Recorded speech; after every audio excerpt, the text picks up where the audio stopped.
Bonjour tout le monde, bienvenue au balado du Comité national des jeunes vers l'avenir. Je suis en compagnie de Robin Guméry du Comité national des jeunes et de Christian Daigle, notre président. Bonjour. Bonjour, bienvenue.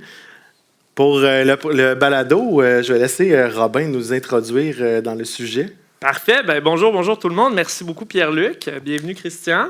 Alors, cette édition du balado, c'est un balado qui est enregistré devant le public. Là, vous avez pu entendre notre foule en délire. Alors, on est en direct là, au 815 à l'espace scène Le Bourgneuf. Et aujourd'hui, en fait, c'est un balado un petit peu spécial parce que ce qu'on veut, c'est de poser des questions en direct à Christian pour qu'il puisse nous répondre, en fait. Alors, Christian est prêt à répondre à toutes les questions qui vont être posées. Donc, on a bien hâte de l'entendre. Puis je pense qu'on va encore avoir des émotions, que ce soit du rire ou de la surprise là, par rapport à tes réponses. Donc j'ai très, très hâte de t'entendre. Puis ce qui est intéressant, en fait, on va entendre notre troisième comparse, Alexandre Chénier, qui va poser les questions, parce qu'il y a des questions qui viennent tant du CNJ que des jeunes. Il y a des questions qui viennent de d'autres personnes aussi, mais majoritairement, c'est des délégués là, qui sont jeunes. Donc, on va y aller avec la première question, Alexandre.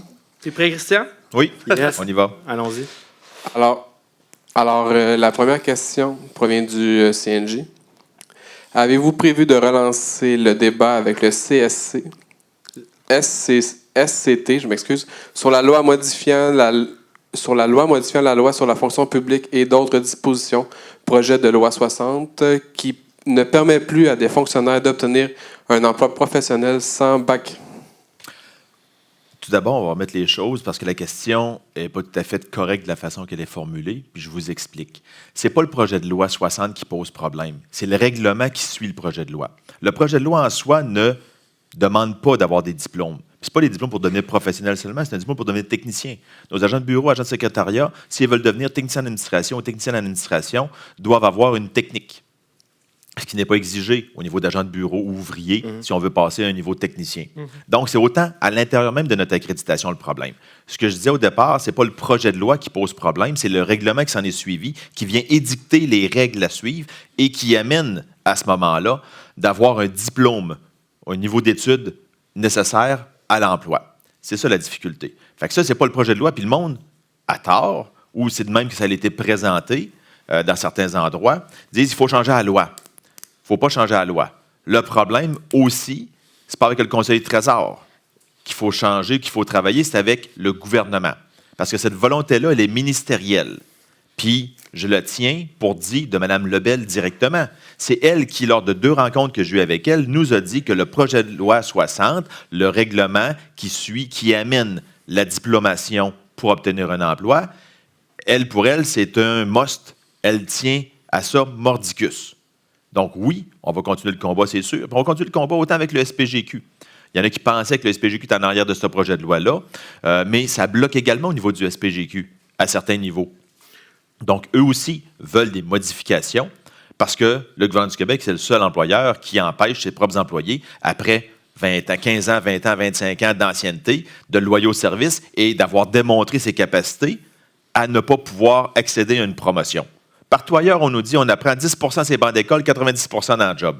Si j'apprends 90 % dans le job, c'est toujours bien là que je vais être capable d'avoir des qualifications nécessaires pour avoir une promotion puis bien faire ma job parce que je me suis prouvé année après année puis je me suis donné dans ma job. Bien, ce serait logique qu'on puisse le permettre au gouvernement du Québec aussi.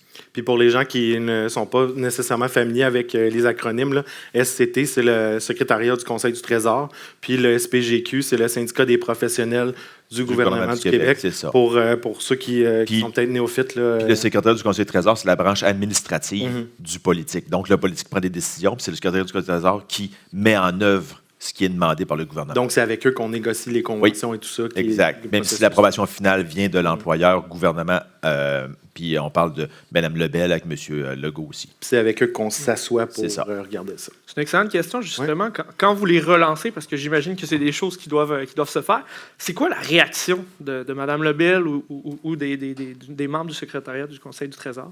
Ils n'ont pas de réaction parce qu'ils ne veulent pas bouger. Fait que c'est ça qui est plate un petit peu, je veux dire. Puis pour elle, comme je l'ai dit tantôt, c'est une condition nécessaire à. Puis quand on amène les arguments, elle dit, je comprends vos arguments, mais elle dit, moi, c'est ma position.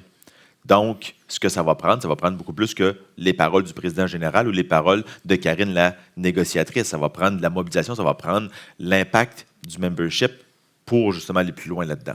Puis est-ce que, par exemple, c'est quelque chose qui serait possible? Il y a vraiment une totale fermeture. Je pense à, par exemple, s'il y a des élections puis que le gouvernement change, à ce moment-là, c'est sûr que peut-être cette idéologie-là va rester quand même. Là. C'est ça qui nous inquiète, en fait. Ça n'empêche pas un nouveau gouvernement de vouloir poursuivre les mêmes traces, même s'il dénonce au niveau des élections. On a vu le gouvernement de M. Legault, quand il était dans l'opposition, il allait réformer le mode de scrutin. Oui. Quand il est arrivé au pouvoir, il a déchiré, il a renié sa parole par rapport à ça, puis on ne l'a pas encore fait. Ben, il ne dit pas qu'il l'a renié. Il dit juste que la population n'est pas encore prête pour ça. Oui. Donc, c'est pas encore le temps, là, puis ça lui a permis d'avoir 90 députés le dernier coup, mais la population pas encore prête. C'est pas un sujet d'intérêt pour la population. Ouais. On voit que l'agenda politique change en fonction de la position que tu as.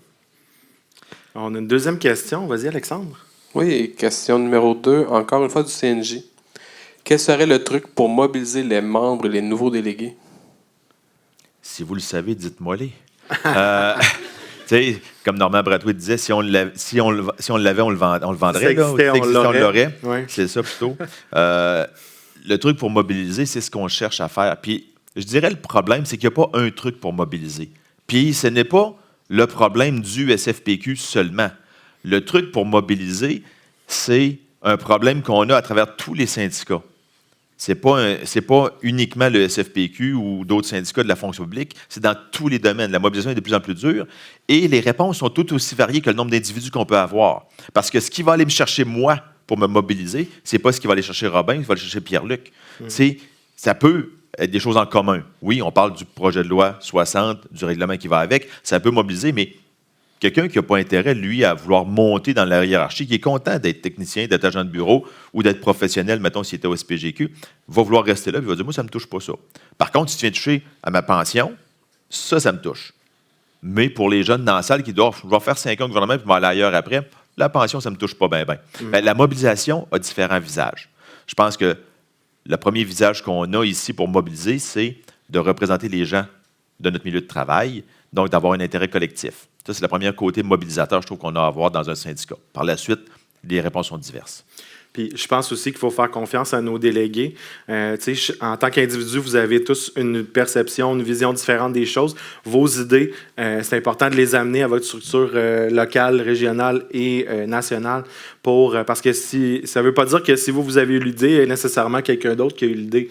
Donc, si jamais vous avez des initiatives auxquelles vous pensez, amenez-les, puis on va pouvoir en faire profiter le reste de l'organisation. Il n'y a rien qui empêche que des fois, on a des mots d'ordre nationaux qui sont donnés ou des mots d'ordre régionaux. Puis ça se peut que dans votre section, vous dites ça va mobiliser, mais si j'apporte une petite twist, une petite tangente différente, ça mobilisera encore plus parce que ça parlera à mon milieu de travail. Faites-le. Vous avez l'autonomie au niveau local de pouvoir le faire. C'est ça qu'il faut regarder aussi. Fait que c'est pas de déroger au mot d'ordre, c'est de l'adapter pour qu'on soit encore plus mobilisé. Puis aussi, en même temps, on peut l'adapter dans différentes régions parce que les réalités des différentes régions qu'on représente, c'est pas toujours les mêmes réalités à travers les différentes régions. Mais non, c'est sûr. Au centre-ville de Québec ou bien de Montréal, on va mobiliser, on va faire une grosse réunion tout le monde ensemble. Mais quand j'arrive en région, j'ai des points de service qui sont à 100 km de certains autres points de service. Je m'excuse, mais on fait une grosse réunion tout le monde ensemble, c'est pas là que ça va marcher. Ouais. En parlant de mobilisation, avant la prochaine question, moi j'ai une question, Christian. On est avec des jeunes en ce moment. On sait que les causes au niveau de la justice sociale, puis de la solidarité, en fait, c'est quelque chose qui touche quand même beaucoup les jeunes. Est-ce que le syndicat, mis à part justement la défense des services publics, les recours, la classification, est-ce que le syndicat aussi s'implique par rapport à ça, la justice sociale, comme par exemple le salaire minimum ou ces choses-là? Oui, c'est sûr. Ça fait même partie de la justice sociale de notre mission. On défend justement la justice sociale à travers ça. Puis c'est pour ça qu'on est impliqué dans différents groupes, échecs aux paradis fiscaux au niveau de la fiscalité, pour avoir une justice fiscale pour tout le monde. Après ça, on est également au niveau des changements climatiques. On est avec les autres syndicats dans le RIC, le réseau intersyndical pour le climat. On est après ça dans plusieurs groupes, dans plusieurs coalitions. Québec Meilleure Mine également, où on fait partie de ça, pour justement tenter de freiner les claims miniers, puis la prospection minière, puis le fractionnement, puis ainsi de suite, tout ce qu'on peut, on peut penser à ce niveau là-dessus. On a plein de coalitions que je ne veux pas toutes nommer aujourd'hui parce qu'on n'aura pas d'autres questions à poser, mais on fait partie de ces groupes-là qui ne demandent pas beaucoup de temps. mais qui nous permettent d'avoir notre nom. Eux autres, ça leur amène une légitimité également, qui font des dénonciations, puis on participe à leurs actions également. Puis on a beaucoup plus d'impact Oui. en s'unissant. Puis C'est ça un peu le pouvoir du syndicat. Oui, puis on partage le discours à ce moment-là à travers aussi nos gens. Excellent. Prochaine question. Oui, T'avais-tu, Ben, juste en fait, simplement de dire aux gens qui nous écoutent que ça peut être un bel élément aussi de mobilisation, de savoir que le syndicat, si nous, ce qui nous touche, c'est beaucoup plus le côté justice sociale, de savoir qu'on peut faire une différence en s'impliquant par rapport à la justice Il y en sociale. a qui vont s'impliquer dans la Coalition Main Rouge, dans TAC Exactement. Québec. Ils ont des intérêts à s'impliquer également dans ces groupes-là, même s'ils sont au SFPQ, mais le SFPQ soutient ces groupes-là également aussi. Ben, merci beaucoup. Merci, c'est une excellente question. Alors, prochaine question provient de la salle. Jennifer Fortin, section 103. Quel est le processus pour qu'une intervention médiatique du national soit réalisée à la suite d'une demande de la part d'un délégué? Ah, c'est intéressant. Pour qu'une intervention médiatique soit faite, d'abord, il faut intéresser un média. Parce que, puis je vais vous m'expliquer, je veux dire, c'est donc ben niaiseux ce qu'ils disent là comme réponse, mais à la base, il faut qu'on ait un sujet que le média va dire « Oh, j'ai un intérêt parce que je vais aller me chercher de l'auditoire si je fais ça. » Le média va publiciser quelque chose, va mettre en place une série télévisée ou peu importe, quand on arrive dans les nouvelles, va mettre quelque chose en place pour aller chercher de l'auditoire, plus que son concurrent ou que ses concurrents. Donc, il faut que notre nouvelle ou que l'information qu'on va sortir soit intéressante, soit sexy. À ce moment-là, oui, ça fait bizarre que je dise ça, mais c'est vrai. À ce moment-là, on a des gens chez nous au niveau des communications qui vont monter le dossier. Souvent, ça va être une dénonciation, ça va être une injustice qui se fait, ça va être une perte de service qui va se faire quelque part. Et là, souvent, on va arriver, soit si c'est si gros que ça, on va dire, on le donne à tout le monde en faisant un communiqué de presse. Puis là, les journalistes vont venir vers nous autres chercher de l'information plus pointue. Ou si, des fois, on pense que oui, il y a un intérêt, mais que ce n'est pas pour tout le monde nécessairement, mais on va pister un journaliste en donnant une nouvelle, une exclusivité. Donc, souvent, les journalistes vont dire « On a eu accès via la demande d'accès à l'information. » Et souvent, c'est le syndicat qui est à l'origine de dire « Il faudra peut-être que tu questionnes un petit peu ces choses-là, mettons. » Puis là, il va venir chercher l'information après parce qu'il va trouver la nouvelle qui nous est venue de la part des dirigeants au niveau local. Pour le faire aussi, il faut que la nouvelle soit au niveau national. Sinon, il peut y avoir une dénonciation médiatique au niveau régional. Et là, à ce moment-là, l'intérêt des médias est beaucoup plus, je dirais, régional. Donc, c'est plus facile souvent de percer avec une nouvelle régionale quand ça touche une région parce que les journalistes en région vont vouloir, eux autres, avoir de la visibilité aussi. Donc, dès qu'ils ont quelque chose de crunchy à pouvoir sortir sur leur région, sur une situation particulière, ils vont vouloir le sortir. Beaucoup plus qu'au niveau national, parce que là, ils sont bombardés de sujets. Il faut qu'ils fassent un tri à travers ça. Si, par exemple, je prends la région du Grand Montréal et tout ça, de la Montérégie, qui est la région 2, bien, c'est sûr que aussi, il y a les nouvelles, il y a le politique. Donc, il faut aussi avoir un espèce de timing médiatique pour pouvoir le savoir, le sortir au bon moment, pour pas qu'une autre nouvelle là, fasse une éclipse médiatique qu'on appelle, puis qui éclipse toutes les autres nouvelles de la journée. Par exemple, la démission d'un ministre ou un gros événement. Un par tsunami exemple, qui passe à quelque part. Je vais vous donner un exemple. On avait sorti une belle nouvelle, puis je ne me rappelle pas, ça fait longtemps de ça. On avait vraiment un beau punch à sortir dans les médias, mais la même journée, Carla Molka, qui avait été reconnue coupable de meurtre et ainsi de suite, avait été libérée de prison, s'était réinstallée. Puis là, ça a tout fait la une de tous les bulletins médiatisés. Ah oui.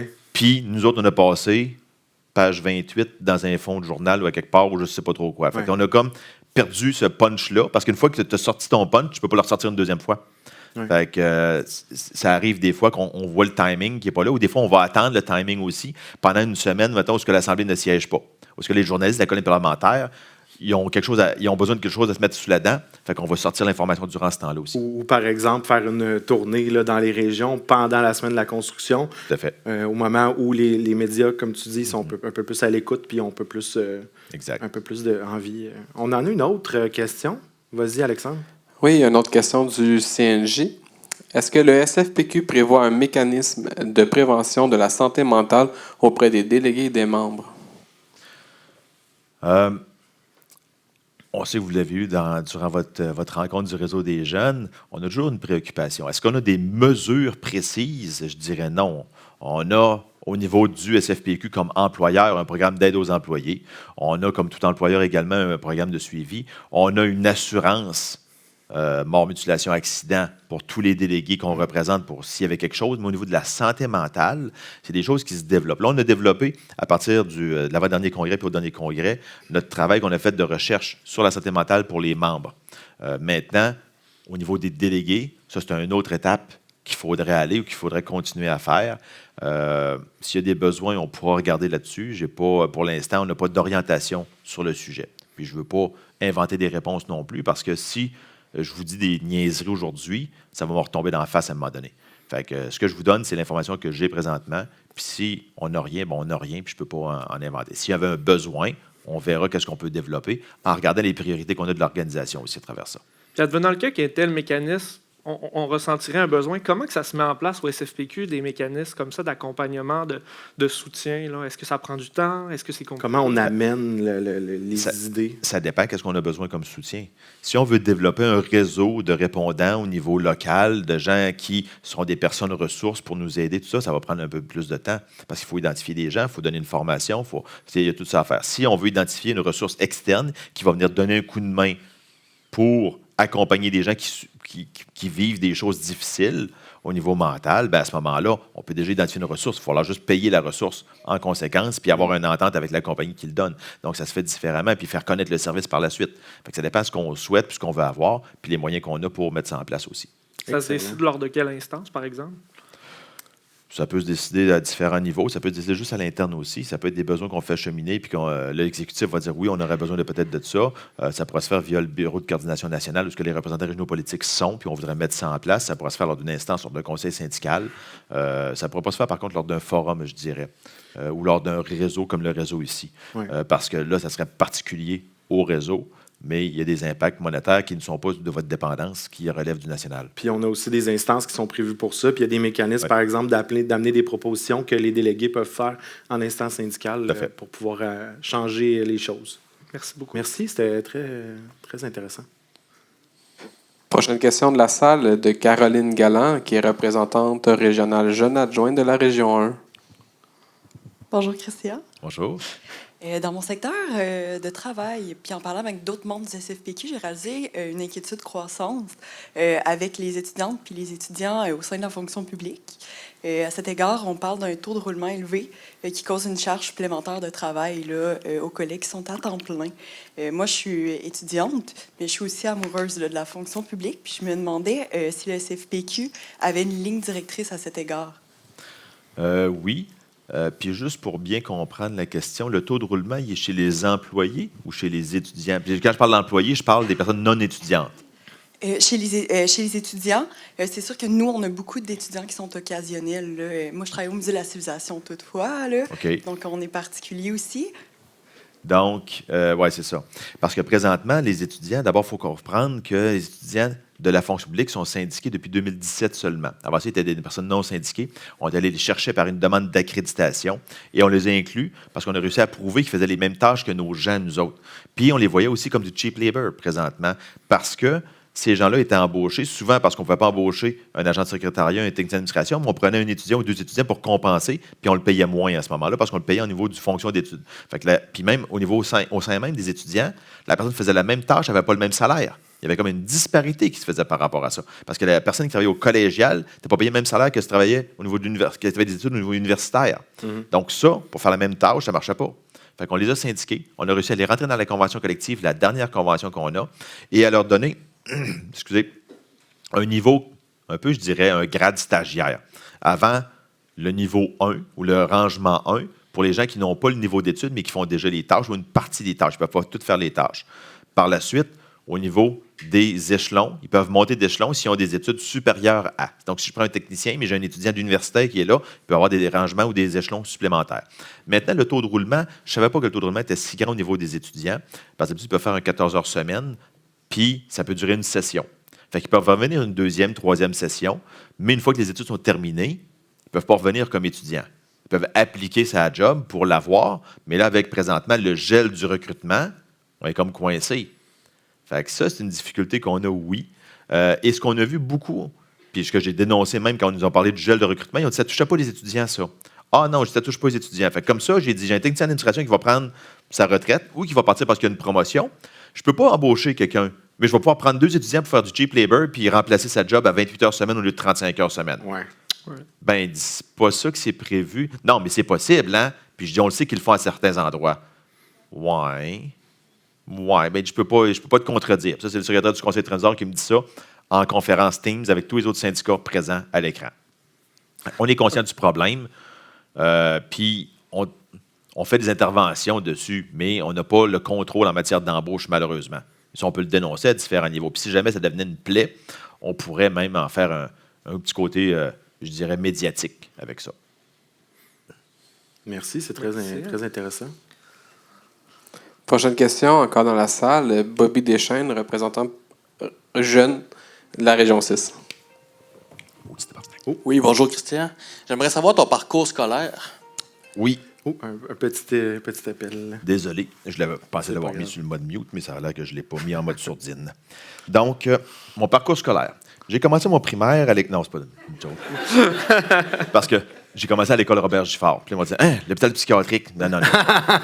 Mon école s'appelait Robert Giffard à Québec. C'est l'école primaire. C'est un institut... C'est un institut psychiatrique dans la région de Québec. Donc, au cégep, j'ai fait un cégep général avec mathématiques, rien de spécial. Je m'en allais en droit au départ. Mais j'ai eu une bifurcation qui s'est faite parce qu'au cégep, j'avais entrepris mes sciences pures, même les sciences universelles, et je n'ai pas aimé ça. Donc, je me suis planté au cégep. Puis, j'ai été plutôt vers les sciences humaines. Puis, ma cote n'était pas assez élevée pour aller en droit. Fait que j'ai fait ma sociologie à l'Université Laval. J'ai par la suite voulu commencer la maîtrise. Quand j'ai terminé, j'étais sur le bord de terminer mes cours en sociologie. J'avais commencé ma maîtrise également pendant que je terminais mes cours parce que j'ai commencé une session en retard. C'était le gel d'embauche dans la fonction publique des années 90. Les difficultés qu'on avait au niveau économique qui amenaient des coupures budgétaires partout. Quand tu sortais de l'université avec un diplôme, si tu avais un job au dépanneur à temps plein, tu étais heureux. Donc, je me suis expatrié pendant 2 ans et demi au Nouveau-Brunswick. J'ai travaillé pendant 2 ans de temps comme moniteur, professeur de français, professeur suppléant également pendant 2 ans de temps à Saint John, au Nouveau-Brunswick, dans un milieu complètement anglophone. Au bout de 2 ans, après avoir fait du tutorat, puis d'avoir aidé des jeunes avec la langue française, langue seconde, j'ai eu 4 postes de professeur à temps plein qui m'ont été offerts, que j'ai dû refuser les 4 parce que je n'avais pas de diplôme en enseignement. Et l'Université de Moncton venait de changer parce que j'aurais pu, 2 ans avant, suivre un cours de 6 mois pour avoir une compensation, une équivalence, puis faire mon pied de professeur par la suite. Là, il me mettait à 2 ans. Fait que je n'avais pas le goût de rester là. J'ai travaillé 6 mois chez Air Canada. Je suis revenu au Québec, fait des job-ins. Je me suis fait mettre à pied de Vidéotron parce que, puis je l'ai raconté tantôt à certaines personnes, j'avais 3 fibres syndicales, ça a l'air. Pendant ma formation chez Vidéotron, puis j'étais un des meilleurs de la classe parce qu'il y avait le même système informatique qu'à Air Canada. Chez Air Canada, la formation durait 6 mois de temps. Puis j'ai travaillé pendant 6 mois de temps, puis après ça, je suis revenu au Québec. J'ai arrêté, j'ai lâché mon emploi. Et chez Vidéotron, il y avait une formation de 5 semaines. Puis pendant 5 semaines, il y a eu 3 fois où les directeurs sont venus nous voir pour nous parler. Puis pendant qu'ils parlaient, ils ont eu des propos antisyndicales. Puis à chaque fois, j'ai vu ma main, puis je les ai replantés devant tout le monde. Au bout de 5 semaines, quand c'était le temps d'avoir mon emploi puis d'avoir la job, le responsable des ressources humaines s'appelait Hertel, son prénom. Il était là pour faire du ménage, j'imagine. Il m'a dit que je n'avais pas la fibre de l'entreprise. Donc, en n'ayant pas la fibre de l'entreprise, j'ai compris ce que ça voulait dire. Ils m'ont laissé aller au niveau de la formation puis de mon emploi. Après ça, quelques semaines, j'ai participé à des concours au gouvernement du Québec. Je suis rentré comme agent d'aide socio-économique au niveau du recouvrement à l'aide sociale. Donc, c'était mon parcours. Puis après ça, j'ai continué à travers ça. Ah, c'est intéressant. Je suis sûr qu'il y a des gens qui ne soupçonnaient pas tout l'étendue. J'ai fait un grand détour par le Nouveau-Brunswick pour revenir à Québec. On voit que quand le gel d'embauche revient à des périodes cycliques, je me permets de faire un petit aparté. Tout à fait. Pour quelles raisons le gouvernement fait ça? Au niveau budgétaire. Parce que c'est les entrées d'argent. Là. Les premières coupures qu'il y a eu, c'est les années 80. En 80 puis en 82 avec le gouvernement de René Lévesque. Parce qu'en 80, il avait donné des grosses augmentations salariales. L'économie a chuté. L'économie chute. Les emplois chutent également dans l'entreprise privée. Moins d'entrées d'impôts, moins de rentrées de taxes. Donc, moins de revenus pour le gouvernement. Le gouvernement n'est pas une entreprise privée qui s'autofinance en vendant du produit. Il s'autofinance avec les taxes et les impôts des gens. S'il n'y a plus de taxes et il n'y a plus d'impôts qui rentrent parce que les gens arrêtent d'acheter ou n'ont plus d'emploi et ils payent moins d'impôts, il a fait moins d'entrées au gouvernement du Québec. Donc, le gouvernement de René Lévesque, à l'époque, avait fait des coupures drastiques de 20 % du salaire pendant 3 mois de temps, d'imposer 2 journées sans solde durant le temps des fêtes, et ainsi de suite. En tout cas, il y a eu plein de mesures qui ont été mises en place. Il a renié les conventions collectives qui avaient été faites. Et à ce moment-là, ça a amené une grogne, puis ça a amené des gels d'embauche. On a l'impression qu'on peut penser à M. Charest à l'époque, M. Couillard par la suite, plus récemment avec nous autres, et là, présentement, avec le gouvernement de la CAQ. Puis on ne serait pas porté à penser que d'avoir plus d'emplois va générer nécessairement plus d'impôts au gouvernement.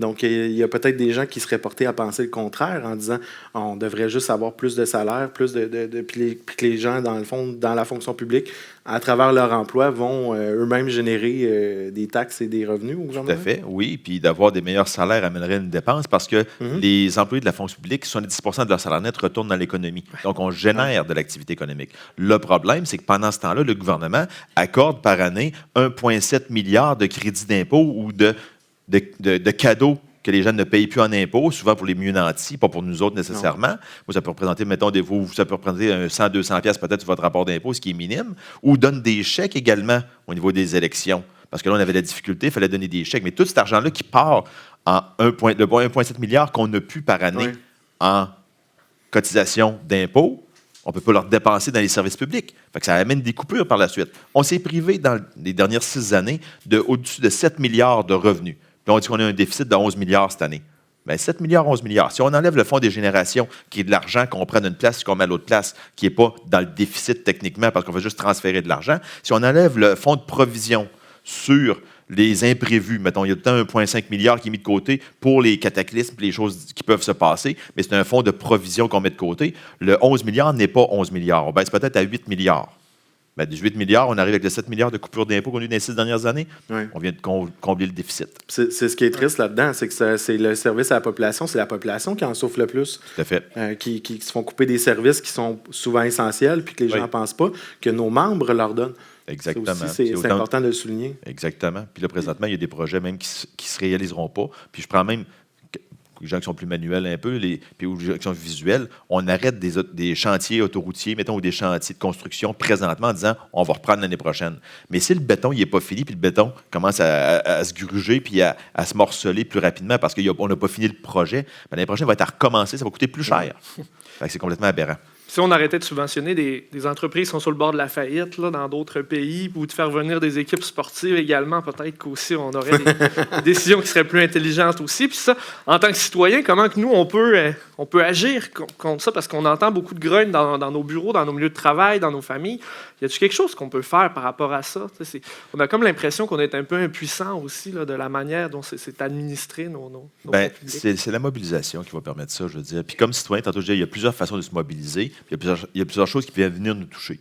Puis il y en a qui n'étaient pas d'accord avec les Kings qui viennent à Québec, comme il y en a qui ne sont pas d'accord avec Northvolt également aussi. Mais lorsqu'il y a de la contestation, c'est d'y participer. C'est pas de dire « Ah, ben je ne suis pas d'accord, mais les autres vont s'en occuper ». Si les syndicats n'étaient pas là pour contester des choses, là, il n'y aurait aucune action collective ou un tant soit peu qui se ferait. Les syndicats étaient à la base des mouvements collectifs de contestation sur des décisions parce qu'on a les capacités, nous, de rassembler des gens. On l'a moins maintenant qu'on envoie des mots d'ordre. On dirait à tout le monde, tout le monde sort dans la rue demain matin. Non, le monde ne sortira pas tout dans la rue demain matin. Mais à l'époque, c'était plus ça. Et les mouvements de contestation, encore aujourd'hui, des fois, il y a des mots d'ordre qui sont donnés en disant, bon, on va faire partir une pétition, mettons, pour contester telle chose. Bien, c'est les gens qui sont organisés, les syndicats entre autres, avec les groupes de pression sociale, qui peuvent faire ces mots d'ordre-là, mais il faut que ça soit suivi de la population. C'est une forme de mobilisation, les pétitions. Ah oui, tout à fait. Des fois, ça va être amené, on le voit, là, ça fait changer les esprits. Tout à fait. Ouais. Puis dans mobilisation également, bien là, présentement, on est rendu avec une chronique radiophonique. Donc, je passe à la radio, au 88.3 Québec, la radio Basseville, à l'époque qu'on appelait, là, qui est la radio communautaire de Québec un petit peu, qu'on peut avoir sur le net également, qu'on peut suivre. Donc, à tous les 2 semaines, à tous les mardis matins, à peu près entre 8h et 8h30, je passe, j'ai une chronique à peu près une quinzaine de minutes où je parle de l'actualité gouvernementale du gouvernement du Québec, des décisions qui se prennent, mais également de l'actualité en général. Lors de ma dernière chronique, on a parlé des élections de M. Trump aux États-Unis. On a dit en quoi ça va nous impacter, nous autres, au Québec. Bien, ça va impacter les services publics au Québec, ça. On pense au niveau de l'aide sociale dans le coin de Montréal, tous les nouveaux immigrants qui vont rentrer, au niveau de la SAQ avec les permis de conduire, au niveau de la francisation également avec nos collègues du SPEC, les syndicats des professeurs de l'État du Québec, parce qu'il faut qu'on nomme les acronymes pour les gens qui le connaissent moins. Mais les cours de francisation que vous voyez dans les médias qui sont arrêtés présentement, où est-ce qu'on n'a plus de budget, bien, tous ces immigrants-là qui vont arriver au Québec parce qu'ils vont fuir M. Trump, puis ne veulent pas être déportés dans leur pays. Ça va être des situations qu'on va vivre également aussi. Fait que ça va amener un impact sur les services publics québécois. Ça. Puis on doit prendre soin de ces gens-là. C'est Tout à fait. Tout à fait. Mais là, maintenant, on est rendu avec une chronique radiophonique, justement, qui permet d'être sur la place publique et de faire valoir ça aussi. Félicitations. Je suis certain qu'il y a plusieurs de nos auditeurs qui n'étaient pas au courant. Donc, c'est pour ça que j'ai ployé en même temps. Soyez au rendez-vous. Prochaine question. Merci. Prochaine question provient du CNJ. Comment as-tu vécu tes dernières élections lors du congrès 2024? Oh, c'est intéressant. J'aime cette question-là.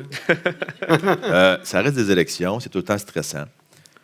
C'est pas quelque chose que je souhaite vivre à chaque année. Ça serait peut-être bon pour la taille, par contre, parce que j'ai perdu 10 livres en 3 semaines. OK. Oui. C'est stressant.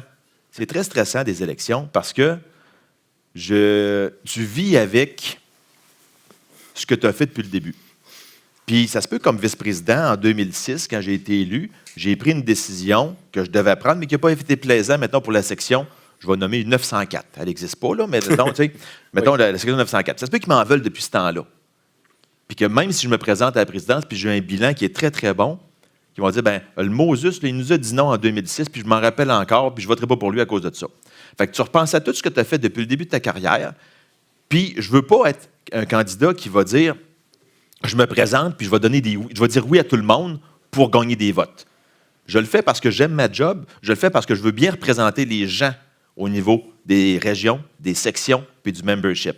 Puis des fois, j'ai à dire non. Puis des fois, j'ai à dire, oui, c'est pas une réponse qui est populaire, mais c'est la bonne réponse que j'ai à vous donner. Puis ça, je pense que mon authenticité et la véracité de ce que je fais, ça l'a transparu. Mais ça fait que ça reste une élection.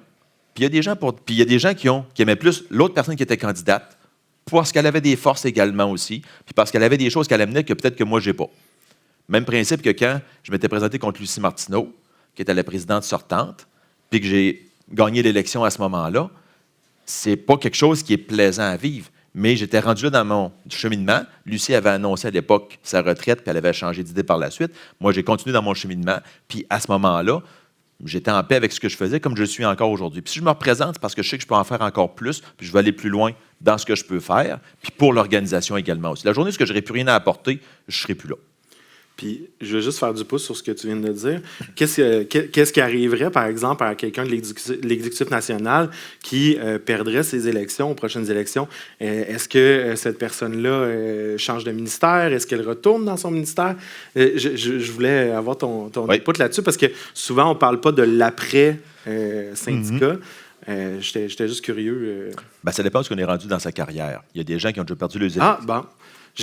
Malheureusement, j'avais pas vu les questions. Je m'excuse, j'éclipse un peu la question. Je suis vraiment désolé. Je vais laisser Bobby la poser quand même. La prochaine question est un peu en lien avec ce que Pierre-Luc expliquait, là. Alors, Bobby Deschênes. Elle est mieux formulée que celle de Pierre-Luc. J'aimerais également savoir, si tu n'avais pas été élu en 2024, avais-tu envisagé une autre carrière? Si oui, dans quel domaine irais-tu travailler? Ah, c'est intéressant, ça. Je n'avais pas envisagé d'autres carrières à ce moment-là. Puis, il y en a qui vont dire « Ah, j'aurais probablement déboulé sur un autre poste à l'exécutif. » La réponse, c'est non. Si je n'avais pas été élu, puis ça va répondre un peu à la question de Pierre-Luc également, je retournais à mon ministère comme technicien qui faisait du recouvrement. J'adorais la job que je faisais. Je savais que je pouvais faire plus en allant au niveau du syndicat. J'y étais. Je serais retourné au niveau du recouvrement. Est-ce que certains ou une entité aurait pu voir mes forces puis vouloir venir me chercher ou me faire un offre? Peut-être. J'aurais vu en temps et lieu qu'est-ce qui m'aurait été offert, puis j'aurais vu si ça m'intéresse aussi.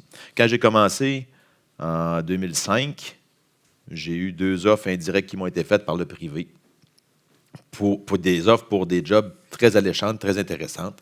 Puis j'ai dit non les 2 fois parce que je voulais être au syndicat, je voulais représenter les gens, je voulais être là où est-ce qu'on m'avait élu. Puis je ne voulais pas changer de job. Avant que je sois élu même, le boss où je travaillais m'avait offert son siège comme gestionnaire.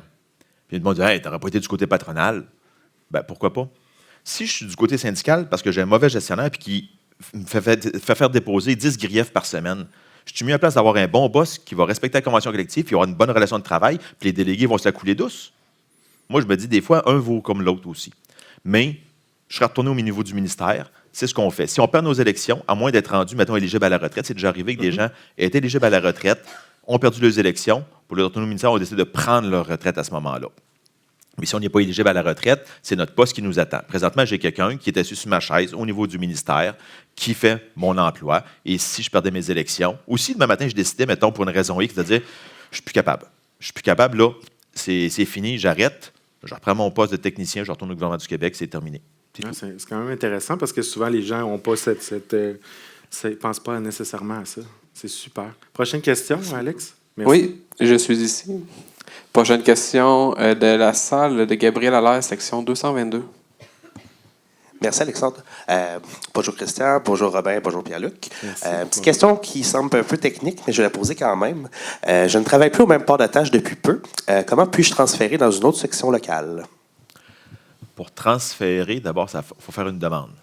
Et il faut voir si, puis on peut se tutoyer, là, je veux dire, si tu as changé de port d'attache, ça se peut que tu sois encore dans la même section syndicale. Ça dépend.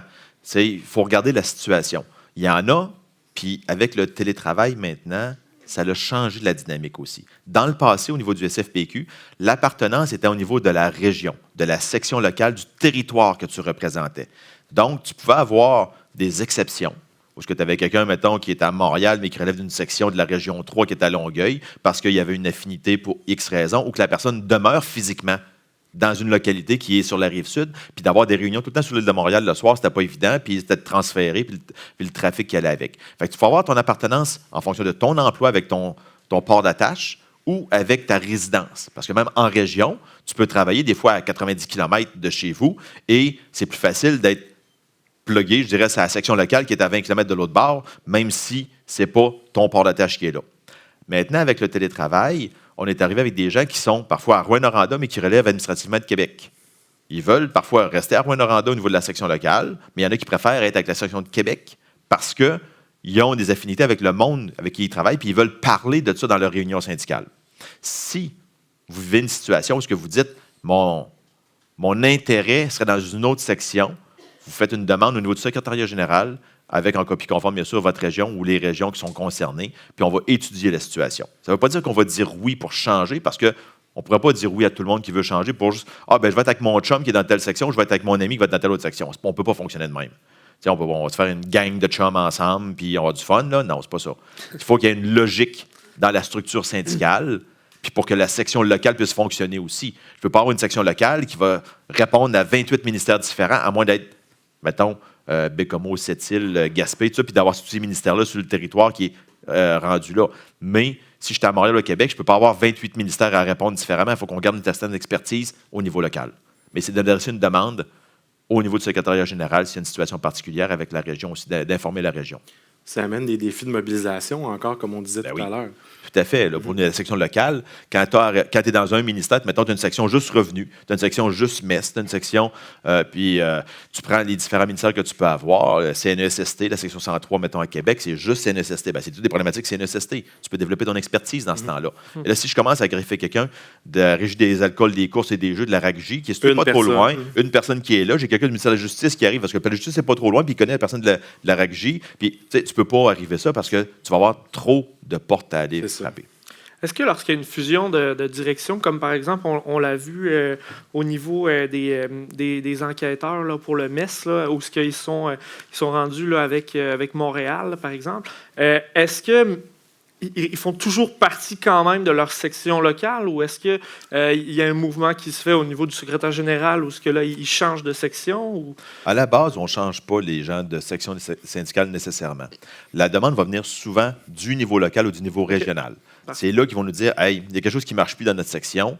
On est rendu trop gros, on est rendu trop petit. Il y a des gens qui ne sont plus chez nous qui sont rendus là. Administrativement, ils sont rendus là, mais on veut encore les desservir parce qu'on est dans le même bureau que nous autres, puis on est capable de le faire, ou on ne peut plus le faire. » Fait que la demande va venir de la base. Ce n'est pas nous qui allons analyser ça au départ, c'est plus les gens qui vont nous le faire savoir. Puis à ce moment, on va voir c'est quoi le meilleur fit, c'est quoi la meilleure réponse qu'on peut donner à ça. Puis même, c'est arrivé d'avoir des sections interrégions. On a une section présentement où on a des gens de Recycle Québec qui sont situés à Québec, qui sont maintenant avec les gens de Montréal. Puis ils relèvent de la section de Montréal aussi maintenant.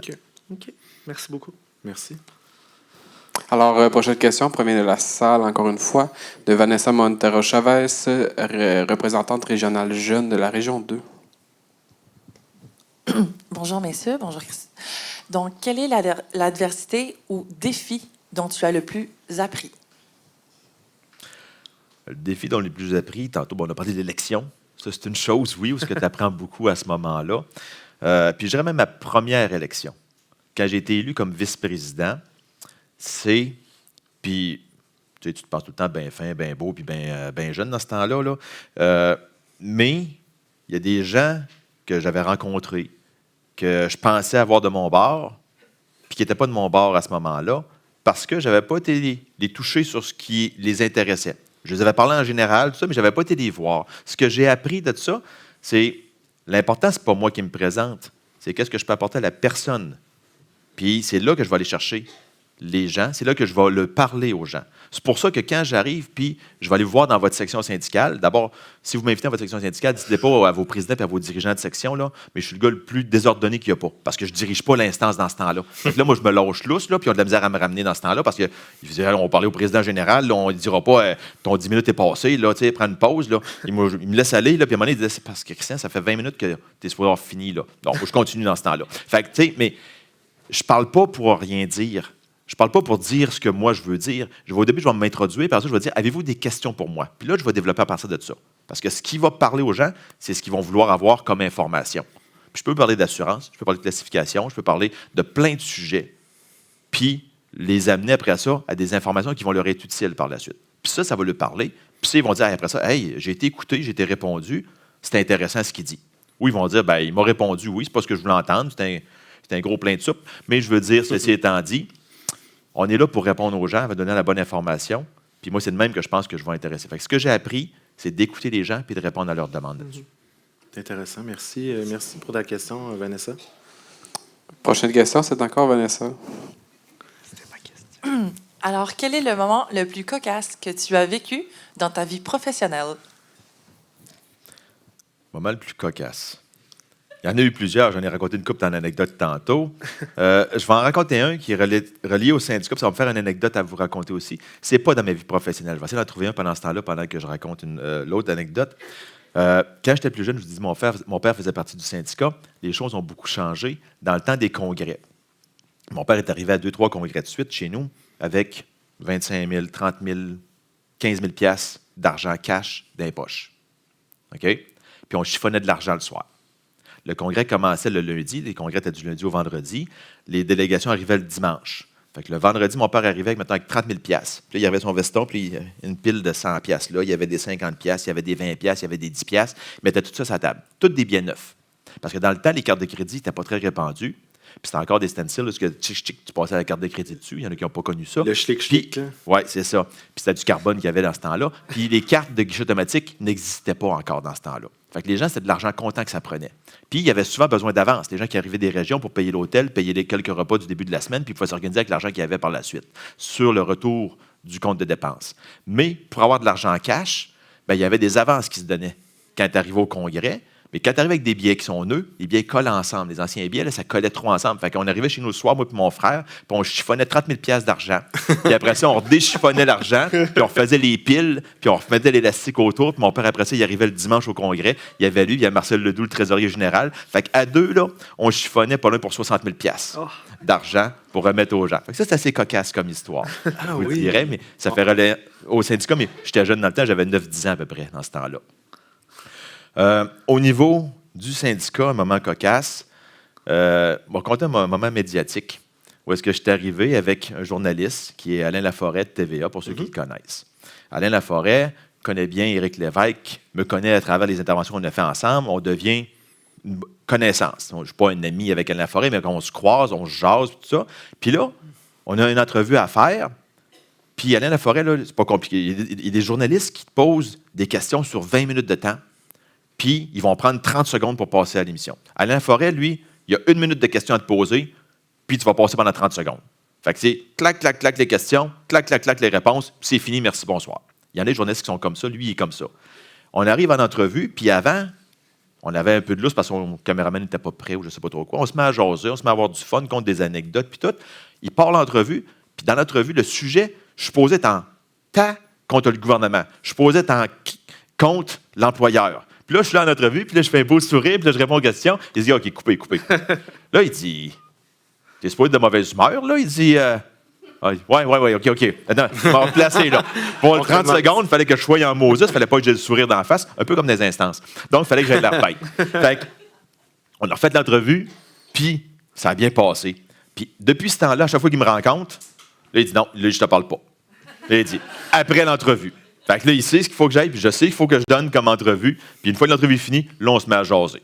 Fait que ça, c'était un moment cocasse en arrière de la caméra qu'on connaît moins un peu. C'est intéressant, ça. C'est très bon. Prochaine question. Dans la salle, Félix Charret-Tremblay, représentant régional adjoint de la Région 2. Bonjour, Monsieur le Président. On ressent ces temps-ci une perte de confiance envers les instances politiques, particulièrement chez les jeunes. Comment est-ce que le SFPQ se différencie des autres organisations démocratiques telles que le gouvernement dans les fonctionnements? Bien, on en a parlé un petit peu à travers le balado tantôt, c'est d'être proche des gens. Moi, je pense que c'est le même. Le fait, le désintéressement, puis c'est la distance qui crée ça, selon moi. Le fait également de ne pas suivre ce qui est donné. Au départ, quand tu as un gouvernement qui dit on va changer le mode d'électif, puis qu'il ne le fait pas. Quand il dit on va faire tel aspect, puis qu'il ne le fait pas. Puis, tu as beau vouloir leur rappeler, vous avez fait une promesse électorale là-dessus. T'sais, si, mettons, on avait même une loi qui disait si tu ne réalises pas 40 % de tes promesses électorales, tu ne peux pas être réélu, là. Déjà là, il y aurait de la misère. Fait que, tu sais, il y en a qui n'auraient peut-être pas autant de promesses à travers le chapeau de ça. Hein? Fait que ça, c'est une difficulté qu'on a. Puis c'est le désintérêt, puis je pense le fait de la perte de confiance qu'on peut avoir envers les institutions. Puis c'est peu importe l'institution. Là. On parle du gouvernement, on parle des syndicats, mais ça peut être envers toute institution confondue quand l'institution ne respecte pas la parole qu'elle donne ou les promesses qu'elle fait. Le fait, nous, d'avoir des instances qui nous donnent des recommandations, des choses à réaliser, si on ne le réalise pas, je perds mes élections le prochain coup. Si, par contre, on explique pourquoi on ne peut pas le réaliser, vous nous dites, mettons, changer le règlement du projet de loi 60 pour permettre la promotion. Mais je n'ai pas le contrôle dessus. J'ai un contrôle Sanego, mais je n'ai pas un contrôle sur le politique nécessairement. Arrêtez la sous-traitance du gouvernement du Québec. Si vous me demandez ça, comme syndicat, je ne peux pas l'arrêter, la sous-traitance. On peut essayer de la freiner, on peut essayer de transformer des choses, mais c'est des notions qui sont politiques. Fait que la perte de confiance, elle se fait qu'il y a une distance qui se crée. Ce qu'on ne veut pas faire. On a fait une tournée de dirigeants délégués, directeurs en 2023. On va en faire une autre en 2025. On va continuer après ça pour aller voir les gens des milieux de travail, les dirigeants, les gens du syndicat, pour justement être proches d'eux autres. Puis c'est pour ça également qu'on vous demande, si vous avez des besoins dans vos sections, de nous inviter et d'aller voir les gens. Le nombre de fois, depuis 2005, où je suis allé parler d'assurance collective, puis le monde disait hey, on paye trop cher, puis il faudrait payer moins cher les assurances. On est tous d'accord avec ça. Mais quand tu expliques que tu prends pour 68 millions de pilules bleues et petites pilules roses, puis que c'est ça que ça coûte, ben tu payes pour ce que tu prends. Puis là, le monde comprenne après ça que ah ouais, on en prend autant que ça. Moi, j'en prends pas. Mais je paye pour la personne à côté qui a besoin d'un traitement, puis ça coûte 10 000 $, 15 000 $ par année, alors qu'elle paye peut-être pour 2 000 $ d'assurance. C'est un travail collectif. Mais c'est ça qu'il faut expliquer aux gens à chaque fois. Merci, Félix. Prochaine question, c'est encore Félix. Rebonjour. Qu'est-ce que vous pensez de l'image du syndicat corrompu qui perdure encore aujourd'hui dans la conscience collective québécoise? Comment est-ce qu'on peut faire pour démystifier le concept? Ah, c'est intéressant. C'est Grosse question. les syndicats corrompus, ça, je veux dire, puis c'est pas quelque chose c'est quelque chose qui date depuis longtemps. Puis ça va être encore d'actualité, je vous dirais, tant sur longtemps qu'il va y avoir des gens corrompus qui vont être à la tête des syndicats, s'il y en a. Présentement, je peux vous dire qu'au SFPQ, il n'y en a pas. On a eu, puis c'est pas juste au niveau du SFPQ, là, il y en a au niveau local également aussi. Des détournements de fonds, puis des difficultés financières, il y en a à tous les niveaux. Puis on en a eu au SFPQ dans le passé. On n'est pas à l'abri d'en avoir dans le futur également. Tant qu'il y a de l'argent, tant qu'il y a de l'homme, il y a de l'hommerie. Oui, exactement. Et je veux dire, ça peut arriver à tous les niveaux. Fait que ça, je pense, c'est d'être transparent. Une des choses pour éviter ça, c'est d'être transparent. Quand on a eu des difficultés financières en 2015, 2016, 2017, on a fait les choses comme il devait se faire, mais on en a parlé également. Nos états financiers, à chaque année, sont disponibles. On les dépose au conseil syndical. Les membres peuvent avoir accès à tous nos états financiers. On est un livre ouvert. Je pense que la transparence est le meilleur gage de succès à ce niveau-là. Le fait de pouvoir arriver puis d'expliquer les choses. De dire, votre argent, vous avez payé tant, il retourne tant, il se passe tant, puis on fait ça, ça, ça. Vous avez 3 paliers. Palier régional, palier national, palier local. Il y a de l'argent qui va à tous les paliers. On l'explique. Vous avez donc une partie de l'argent de vos membres entre vos mains. Qu'est-ce que vous en faites? Est-ce que vous versez des allocations à vous seulement, puis il n'y a aucune activité qui se fait dans la section, ou vous mettez de l'argent pour des activités de la section? Vous avez des rôles et fonctions qui vous amènent à avoir des déplacements, donc il y a un remboursement des frais. Vous le faites bénévolement, mais vous ne devez pas payer de votre poche non plus. Donc, il y a un remboursement qui doit se faire pour les moyens que vous utilisez pour le faire aussi. Donc, il y a toutes des choses là-dedans qui s'expliquent. Et ça, ces explications-là vont permettre, cette connaissance-là va permettre aux membres de pouvoir dire, bien, mon syndicat, il est correct. Mais pour ça, il y a une chose aussi, une autre prémisse que ça prend, il faut que les membres veuillent s'informer. Quand vous faites une assemblée générale, puis vous voulez parler d'un sujet, mettons comme justement, où va l'argent, où va ma cotisation syndicale, puis vous avez 30 personnes sur 200 qui se présentent, il y en a 170 qui ne sont pas là, qui vont pouvoir après ça dire, ben, moi je le sais bien, ils prennent mon argent puis ils se le mettent dans les poches. Il y en a 170, il y en a juste 30 qui ont été là. Les 30 qui sont là, ils ont eu la bonne nouvelle, eux autres. Quand tu as une bonne nouvelle, tu vas en parler à peu près à 10 personnes autour de toi. Quand tu as une mauvaise nouvelle, si on avait dit, hey, il s'est passé telle affaire, puis le syndicat est pourri, ils vont en parler à 20 personnes autour d'eux. Ça, statistiquement, ça a été prouvé. Là. Tu parles 2 fois plus de quelque chose de négatif que quelque chose de positif. Fait que la bonne nouvelle qu'il faut propager, c'est ça, mais il faut la propager à beaucoup de monde pour enrayer cette image-là. Mais ça n'empêche pas qu'il peut y avoir une pomme pourrite dans le panier à un moment donné, à tous les niveaux. Puis il faut expliquer aussi qu'il y a des mécanismes, il y a des comités nationaux de fait. surveillance, des comités de vigie qui sont faits par des... On a des gens à l'interne, au niveau du service de la trésorerie, qui valident des choses. On a également le comité national de surveillance au niveau du syndicat qui valide des choses. Puis on a un audit externe par une firme externe compétente, qui est la firme Mallette présentement, c'est elle qui est sous contrat avec nous, puis qui fait ces audits-là à chaque année également, puis qui rendent le dépôt de leur audit public lors des instances également aussi. Donc, on a 3 niveaux de... Bien, si on parle même du niveau du trésorier local ou du trésorier régional, tout ça, on a même plus de niveaux que ça, mais qui permet de valider ces informations-là puis de s'assurer que chaque sou est dépensé comme il se doit puis selon la procédure puis la réglementation qu'on a. C'est un souci, je pense, de tous les comités, de tous les gens dans l'organisation, quand il y a des dépenses, c'est de le faire de façon judicieuse et correcte, puis de ne pas dépenser l'argent à tout vent. Oui, c'est sûr. Puis c'est important. On faisait tantôt des coalitions, puis on fait affaire avec ça. Puis des fois, on fait des publications sur, mettons, Attaque Québec sort une dénonciation. Puis là, on a tout le temps des gens sur Facebook, les publications, qui vont nous dire, ouais, maudit, t'as un syndicat, vous dépensez notre argent dans plein de coalitions, occupez-vous non juste de mes griefs à la place. Mais il faut savoir que sur 22 millions de cotisations syndicales que nous recevons par année, nos montants qu'on donne à ces organismes-là, c'est environ 35 000 $. C'est pas un gros montant, mais c'est une adhésion qu'on paye à chaque année, qui ne demande pas d'implication non plus. On n'a pas des conseillers à temps plein qui vont travailler là. Ces organismes sont indépendants, travaillent et partagent avec nous le fruit de leur recherche, les informations qu'on leur donne. Donc, on profite de ça pour un très petit montant. Mais les gens pensent qu'on met tout notre argent ailleurs, autre que dans le problème. Fait que ça, il faut le faire connaître également aussi, ces choses-là. Puis un membre qui se questionne, là, qui nous écoute, qui se questionne sur la gestion financière, en fait, la santé financière de sa section locale, ce qui est tout à fait légitime. Tout à fait. Qui n'est pas à l'aise d'interpeller un délégué, d'interpeller sa section locale. C'est quoi les processus? Comment il peut le faire, justement? La première chose, c'est d'assister à son assemblée générale. Normalement, l'assemblée générale, c'est qu'on va parler des budgets de la section, on va parler de la quote-part, comment on la dépense. C'est des décisions qu'on prend sur qu'est-ce qu'on veut faire avec notre argent au niveau localement. Comme on le fait au conseil syndical, on va déposer à la fin du mois de novembre cette année le budget pour l'année 2025.